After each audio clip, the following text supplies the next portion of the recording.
Usually, before I go shaking my tits for the press, I like to go see how the professionals do it.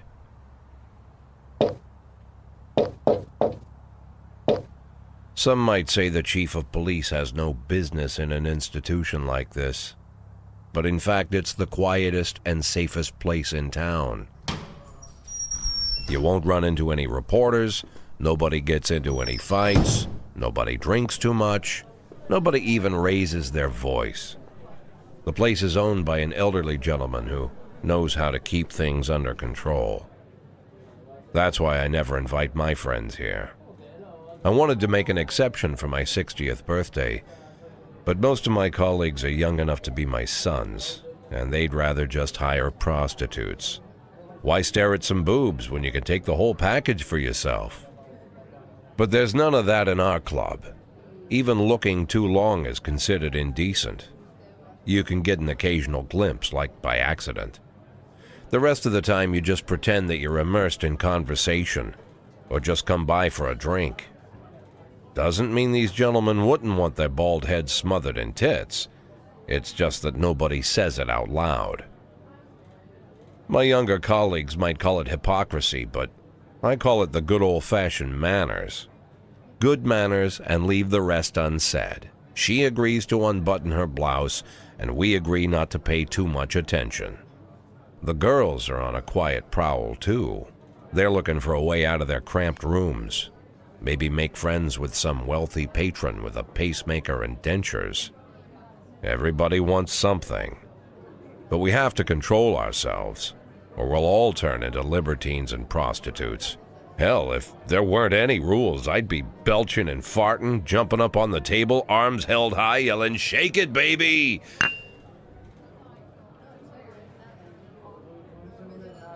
No idea how I got so barbaric.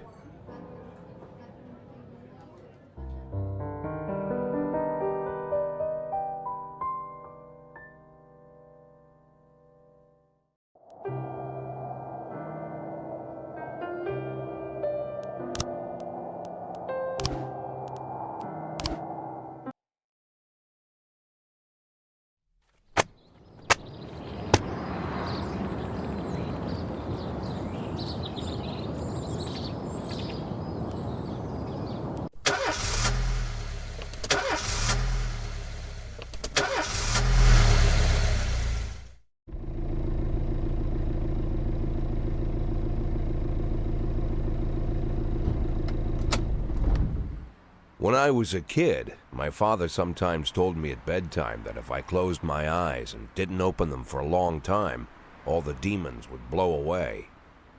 Yesterday I turned 60, but I still take his advice. Not because I'm sentimental or want to keep the memory of my father alive. I just can't think of a better solution. To get away from all the demons that haunt Freeburg, I'd need to wear a blindfold 24/7. Plus, it's a good idea to act blind when talking to reporters. At least that's what my colleagues say. They're afraid of press conferences. But for me, it's more like a confessional. No matter what lies you tell, you're privately thinking the honest answers. It helps me remember who I am. The fact that I'll be reading all about it in the papers tomorrow is a small price to pay. Call it penance for the preacher.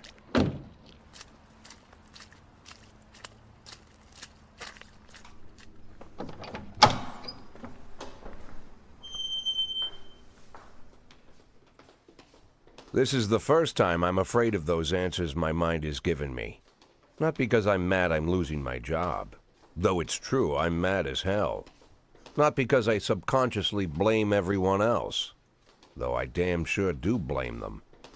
And don't even ask me what my next move is. I can't imagine. But even that doesn't scare me. The worst thing is, I know I'm gonna have to do something. And I'll be damned if I know how far I'll go. I may have a lot of vices, but predictability isn't one of them.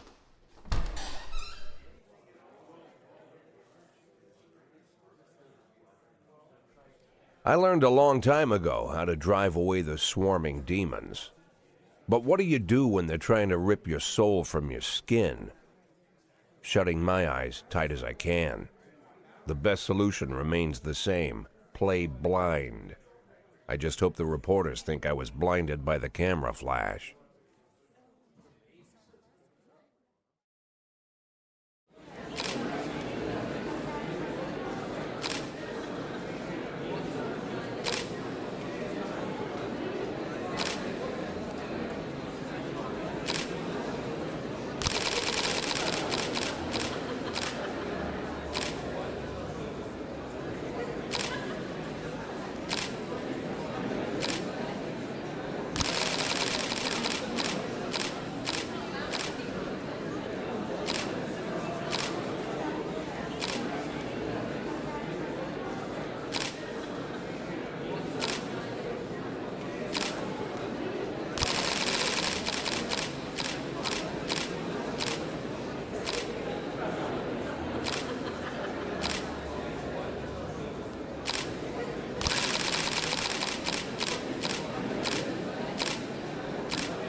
How's the back today, Mr. Boyd? Same as usual. How did the press conference go? You can read about it in the newspapers tomorrow. Don't let anyone in.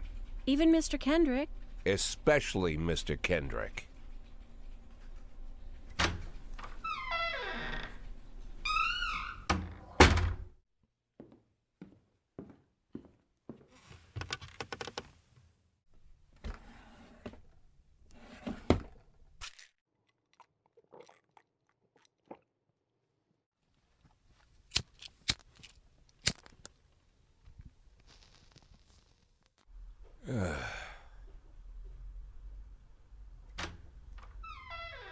As soon as I heard the door creak, I knew what face I'd see. When I tell Emma not to let anyone in, there's only one man it could be. Rude, arrogant, no warning. That's Mayor Rogers in a nutshell. White summer shoes, white socks, white shorts, white polo shirt, and the white smile of a hungry shark. Mayor Rogers enters every room like he owns the place. Even the floorboards under his feet sound like they're creaking an apology. He never shied away from the odd corruption scheme. It's like the devil walks behind him. In the movies, the villains controlling the city play golf with the judges. Rogers plays tennis with them instead. That's about the only difference. Jack, I was hoping to catch you after the press conference. You ran away so quick. There's no smoking at City Hall. No reason for me to hang around. Well, this morning I signed a ban on smoking in all public buildings. Soon you won't be able to smoke here either. Soon enough I won't be here at all. That's what I wanted to talk to you about. The people of this city like you, Jack.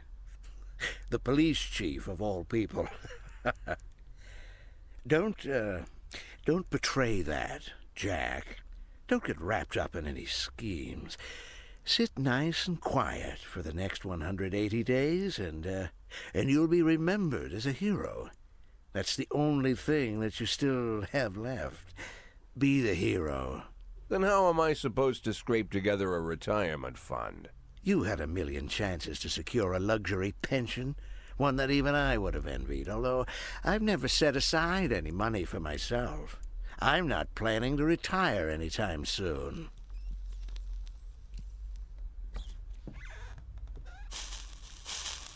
"180 days of quiet, Jack. That's all I need. I don't have any problems with you, and you won't have any problems with me. I have a new assistant, Troy Starr. If you have something to tell me, call him. But try not to bother him. He's a busy man." I'll do my best. "And quit smoking up the office. One of my friends will be using it soon."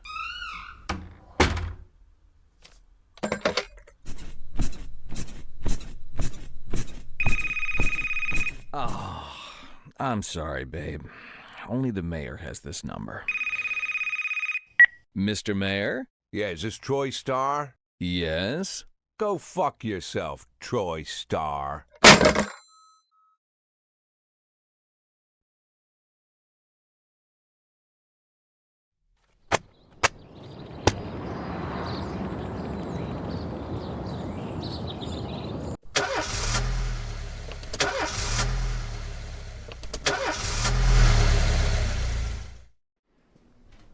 Cops don't use the police station cafeteria anymore. There's some kind of stigma against sitting shoulder to shoulder with your partners. Everybody just takes snacks from the machines or grabs a meal and hammers it down in the corner like a vulture on a corpse. The main thing? Don't look into anyone's eyes.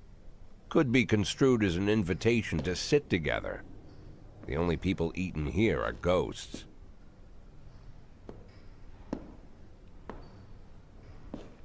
My deputy, Francis Kendrick, he recently became one of those ghosts, the subject of one of the most devastating corruption scandals in the history of Freeburg. No evidence to support the accusations, but everyone knows Kendrick's days are numbered. I need that file I asked for. Needs to be ready tonight. Francis didn't say anything, but I understood. Ghosts aren't supposed to talk. Besides, I got a feeling he was already finished.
in progress.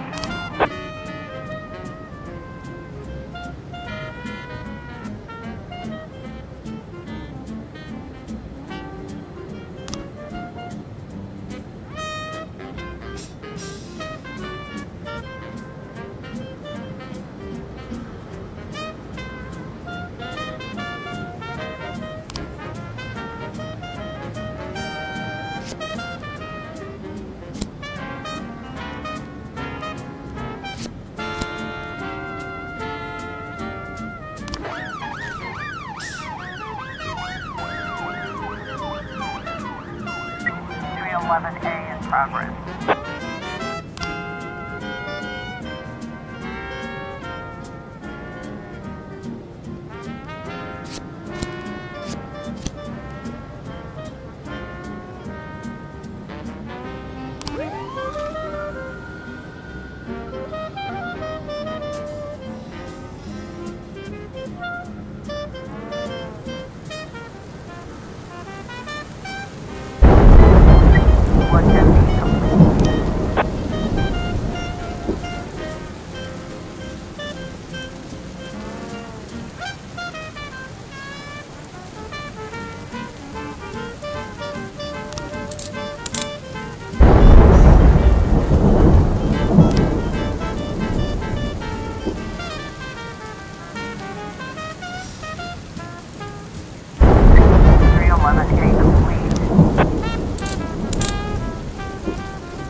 In progress.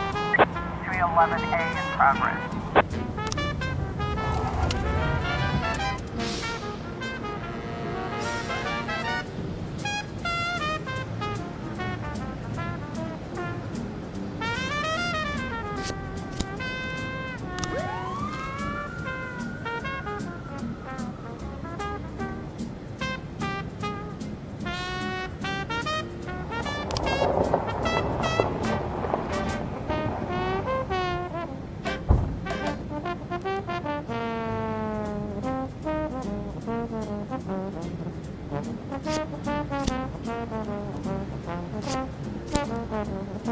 .412A in progress.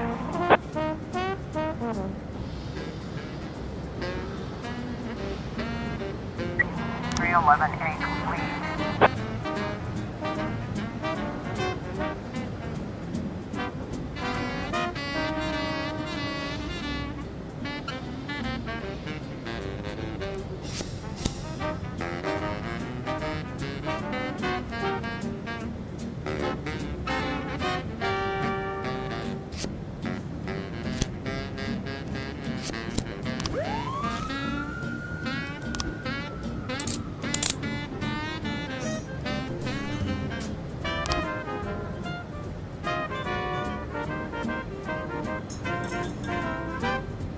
We've got a situation here.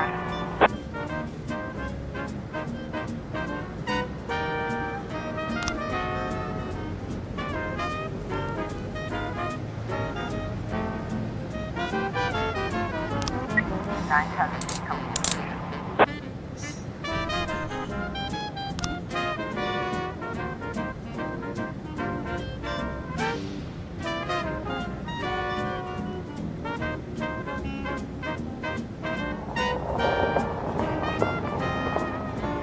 .412A complete.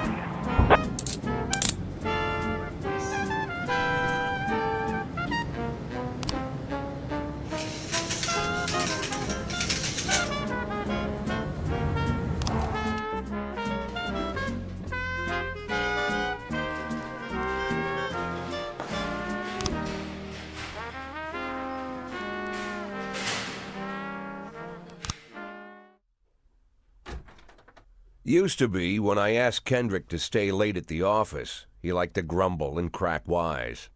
Nowadays, he doesn't have the strength for it. Slumped shoulders, blank stare, wrinkled skin. The past few weeks, I don't hardly recognize my old friend. In his younger years, he reminded me of a gallant royal officer in an old Kipling story. Kendrick isn't just crumbling under the weight of the public pressure, but from the shame of it all. Internal Affairs raided the library he inherited from his grandfather, hoping they'd find buckets of cash stashed in the pages. Heard about the look on his face, the fearless policeman standing helpless in horror. I've known Francis for 30 years. The past 20 years he's played loose with the law. And I know that at a certain point every stolen dollar brings more misery than anything else. Probably sounds crazy, but I sympathize with the guy. What can I do? Your friends are your friends, and these are the waters we swim in. Called all of the people on that list today. Now they know you're in business, so you could get a call from any of them. You don't need to worry about any of them. I've cleared them all. And what kind of business are we talking here? It's nothing too serious, just like you asked. Should be just a few small favors. Payments will vary depending on the situation and who you're dealing with. How much are you looking to earn? $500,000. $500,000? Why not a whole million? Because everybody wants to take $1 million. Figured I'd try something different. $500,000 in 180 days? Well, you could earn it all above board if you netted all the big fish and hit all your bonuses. Never knew you for a fisherman. Well, you never got into my business, and I'm not trying to get into yours. But be careful about bringing in any other cops. Sooner or later, they'll put the finger on you. And one more thing, Jack. I remember what you said, but I should probably add one more name to that list. Christopher Sand. Sand. Christopher G. Sand. Everyone knows the name, but few could tell you who he is. The old man stays away from the spotlight. Always wears old-fashioned jeans and knitted sweaters. Gives to charity. Rarely attends social events. An avid hunter, I hear. Even dabbles in poetry. You'd never guess he's the head of the oldest and most powerful gang in the city. Goes back as far as his great-grandfather. and Sand is strict about following the old rules. He rarely involves himself in commonplace murders and robberies. Hardly needs to intimidate anyone to get his point across. The people who work for him each have their sphere. They provide protection where needed, even work with the authorities when they want to make a deal. Meanwhile, Sand pulls the strings without getting his hands dirty. People sometimes mistake his quiet approach. A couple years ago, an arms dealer decided to expand its business without asking permission, and his whole family paid the price. In 4 weeks, Sand killed 31 people. Old men, women, even a few teenagers. And Sand's people made sure every paper reported it. Frank, I don't want to hear you say that name again. Jack, please, listen to me. I'm in with these guys. We agreed, Frank. That's not the kind of business I'm into. I don't go there. Never have, never will.